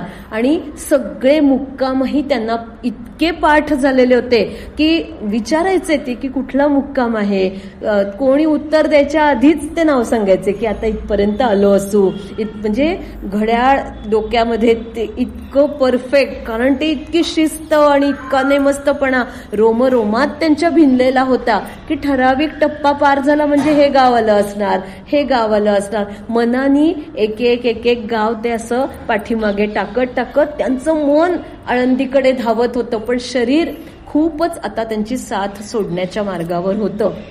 आणि जसे आळंदीच्या अगदी आता ते जवळ आले तर तेव्हा त्यांनी आपली इच्छा बोलून दाखवली की इथे आळंदीमध्ये आता माझी वारी इथे आता पूर्ण होणार आहे. आणि ह्या माऊलींच्या समाधीला जाण्यासाठीचा तो जो रस्ता आहे, जशी नामदेवांची पंढरपुरामध्ये पहिली पायरी आहे, त्या पायरीवरच आलेला प्रत्येक भक्तगण पाय ठेवतो, त्याच्या पायातून तो जो त्याची ती चरण रज आहे, रज म्हणजे धूळ, तर ती ह्या नामदेवांना इतकी प्रिय आहे की कारण ती खूप पवित्र आहे. इतकं अंतर तो फक्त विठ्ठलाच्या दर्शनाच्या ओढीने चालत आलेला वारकरी, किती त्याची निष्ठा, त्याच्या किती पायात काटे बोचलेत, किती काचा दगड, काय कशाची त्याला पर्वा नसते, आणि तो धावत धावत धावत तिथे पांडुरंगाच्या दर्शनाला आलेला असतो. त्यामुळे तो संपूर्ण तनानी, मनानी, विचारांनी, आचारांनी अतिशय शुद्ध झालेला असतो. अशा शुद्ध झालेल्या त्या वारकऱ्याची ती चरणरज अखंडित मिळावी. आणि बघा 5 जी प्रमुख तत्व आहेत ना, तर त्याच्यातलं पृथ्वी हे तत्व आहे. आणि पृथ्वी हे तत्व ह्या धुळीच्या माध्यमातून आपल्याला सहज उपलब्ध आहे, माती, धूळ. आणि ह्या तत्वातून जी ऊर्जा असते ना, ऊर्जा लहरी ज्या अशा फिरत असतात ना, तुम्हाला माहिती आहे ना की ऊर्जा म्हणजे एनर्जी, आणि फिजिक्स प्रमाणे की एनर्जी कधीच डिस्ट्रॉय होत नाही, ती फक्त परावर्तित म्हणजे एका रूपातून दुसऱ्या ह्याच्यात ती फक्त ट्रान्सफॉर्म तिचं होत असतं. तर तसंच ह्या धुळीच्या कणांमध्ये जी ती पवित्रता सामावली जाते, तर त्याच्यासाठी म्हणून ती चरणरज कपाळाला लावायची असते. आणि ती कधीच नष्ट होत नाही, काहीतरी आपल्याला ती देऊनच जाते. खूप काही नसेल ना तरी माझ्या प्रती एक सकारात्मक भाव जागृत जरी त्या कणामुळे झाला तरीही माझं जीवन धन्य होऊ शकतं. आणि हे काय म्हणजे ही वाक्य नाहीयेत फक्त, एवढं लक्षात घ्या, ही अशी प्रवचनात, व्याख्यानात किंवा निरूपणात बोलण्याची वाक्य नाहीयेत. आज आपल्या इथे अगदी साधा वाटणारा माणूस सुद्धा हे सगळं अनुभवून आलेला आहे. अनेक निष्ठावान आज आपल्या अवतीभोवती आहेत. तर तशी ही नामदेवांची पायरी, तशी हैबत बाबांनी इच्छा व्यक्त केली की आळंदीत माऊलींच्या समाधीला जाण्यापूर्वी एक पायरी माझी बांधावी, तिथेच माझी समाधी असावी. आलेला माऊलींच्या दर्शनाला आलेला प्रत्येक भक्त तिथे त्या पायरीवर पाय ठेवूनच तो आत जाईल. म्हणजे याच्यामध्ये त्यांचा अजून एक खूप मोठा विचार असा दडला होता की कोणी आपल्याला पायदळी तुडवतंय असा अर्थ नाहीये, तर कुठंच मी किती माऊलींचा श्रेष्ठ भक्त म्हणून माझ्या ठाई किंचित जरी अहंकार निर्माण झाला असला तर तो ठेचला जाऊ दे. किती उदात्त भाव आहे त्याच्यामध्ये. कुठंच मला असं नकोच वाटायला की मी एवढं केलं, एवढी परंपरा निर्माण केली, एवढी वारीला शिस्त लावून दिली. नको. हे जर चुकून विचार, आपण म्हणतो ना की बॅक ऑफ द माइंड माझ्या राहिले असतील का मरताना, आणि हे विचार काढणं कठीण होऊन जातं. तर ते विचार जर माझे राहिले असतील तर त्या विचारांना पायदळी हे भक्तच तुडवतील. ते विचारही माझे सगळे समूळ नष्ट व्हावेत. म्हणून माऊलींच्या दर्शनाला आलेला प्रत्येक भक्त या हैबत बाबांच्या पायरीवर पाय ठेवतो. आपण पाय नाही ठेवत, आपण त्या पायरीला वंदन करतो, पण तरीही पायरीच ती अशी मोठी असते की पाय ठेवूनच आपल्याला पुढे एवढी ढांग आपली जाऊ शकत नाही. अशीच त्याची रचना केलेली आहे आणि ही त्यांनी इच्छा बोलून दाखवली. आळंदीपर्यंत हैबत बाबांची ती बैलगाडी येऊन पोचलेली आहे. त्यांना आता अक्षरशः उचलूनच खाली उतरवलेलं आहे. पण उतरवल्यानंतर त्यांच्यातला तो धारकरी, तो पुन्हा एकदा, जशी ती ज्योत असते ना, आज दिव्याची अवस्था आहे की ती ना मालवताना एकदा पुन्हा अशी प्रखर होते आणि थरथरते, कुठून तरी अशी वाऱ्याची झुळूक येते म्हणून ती थोडीशी जास्त प्रदीप्त होते, पण तिची थरथर थरथर अखंड असते. तशीच अवस्था या हैबत बाबांची झाली होती. पाय तर अक्षरशः लटपटत होते, कणभरही अंगात त्राण नव्हतं, पण माऊलींच्या समाधीवर डोकं टेकवण्याच्या ओढीने ते तसेच थरथरत्या लटपटत्या पायाने तिथपर्यंत आत गेले. त्या समाधीवर माऊली असं म्हणून समाधीला त्यांनी मिठी मारली आणि डोकं टेकवलं आणि त्याच क्षणी त्यांची प्राणज्योत अनंतामध्ये विलीन झाली. त्यांच्या सगळ्या या इच्छा त्यांनी माऊलींच्या चरणी फलद्रूप केल्या. जे काही माझ्याकडून म्हणजे नकारात्मक घडलं असेल ते सगळं आणि जे चांगलं ते सगळं त्यांनी माऊलींच्या त्या चरणाशी समर्पित केलेलं आहे. आणि नंतर त्यांच्या भक्त म्हणजे त्यांचाही जो काही सगळा पुढचा स्नेही परिवार, त्यांनी त्यांची समाधी तिथेच बांधली आहे आणि ती हैबत बाबांची पायरी आजही तिथे केलेली आहे. आळंदीची जी एकादशी कार्तिकातली असते की नाही, दुसरी एकादशी, ज्या वेळेला त्या एकादशीच्या नंतर जी त्रयोदशी येते त्या त्रयोदशीला माऊलींनी संजीवन समाधी घेतलीये. त्यामुळे त्या एकादशीला आळंदीत खूप मोठी यात्रा भरते. त्यावेळेला त्या यात्रेची सुरुवात या हैबत बाबा पवार यांच्या पायरीचं पूजन करूनच केली जाते. इतके हे श्रेष्ठ आणि सगळ्यांसाठी काहीतरी एक आदर्श म्हणजे भक्तीचा आदर्श, भक्तीचा वारसा ज्यांनी निर्माण केला असे हे हैबत बाबा पवार. आणि संत तुकाराम महाराज म्हणतात त्याप्रमाणे पंढरीची वारी आहे माझे घरी आणि न करी तीर्थव्रत, व्रत एकादशी करीन उपवासी, गाईन अहर्निशी मुखी नाम. हा अभंग अक्षरशः हैबत बाबा पवार आयुष्यभर म्हणजे आयुष्य म्हणजे उरलेलं अर्ध आयुष्य जे त्यांना त्यांच्या माऊलींच्या कृपेने प्राप्त झालं होतं, त्या आयुष्यभर त्यांनी हे व्रत अखंड जपलं. तीर्थव्रत म्हणून जपलं. तीर्थ म्हणजे जे पवित्र स्थान असतं त्या स्थानाचं आयुष्यभर दर्शन घेणं हाच त्यांचा नेम होता. बाकी एकादशीचा उपवास करणं वगैरे ह्या खूप छोट्या छोट्या गोष्टी झाल्या, पण जे एक त्यांनी ध्येय ठेवलं ते त्यांनी पूर्ण केलं. आणि ध्येय जेव्हा आपलं कसं म्हणतो आपण की पराकोटीचं ध्येय जर तुम्ही बाळगलेलं असेल तर ते ध्येय कसं पूर्ण व्हावं ह्याची जबाबदारी सद्गुरूंवर असते आणि तेच पूर्ण करून घेतात. त्याच्यामध्ये खंड येऊ देत नाहीत. म्हणून म्हणतात ना की जाय तू पंढरी, होय होय वारकरी. ज्ञानोबा माऊली तुकाराम सद्गुरुनाथ महाराज की जय. पुंडलिक वरदे हरी विठ्ठल, श्री ज्ञानदेव तुकाराम, पंढरीनाथ भगवान की जय. ज्ञानेश्वर महाराज की जय. जगद्गुरु संत तुकाराम महाराज की जय. मोरया गोसावी महाराज की जय. मंगलमूर्ती मोरया. जय जय रघुवीर समर्थ. आणि ही परंपरा ज्या आपल्या भारत देशामध्ये आहे त्या भारत मातेचाही आपण गौरव करूयात. भारत माता की वंदे. धन्यवाद.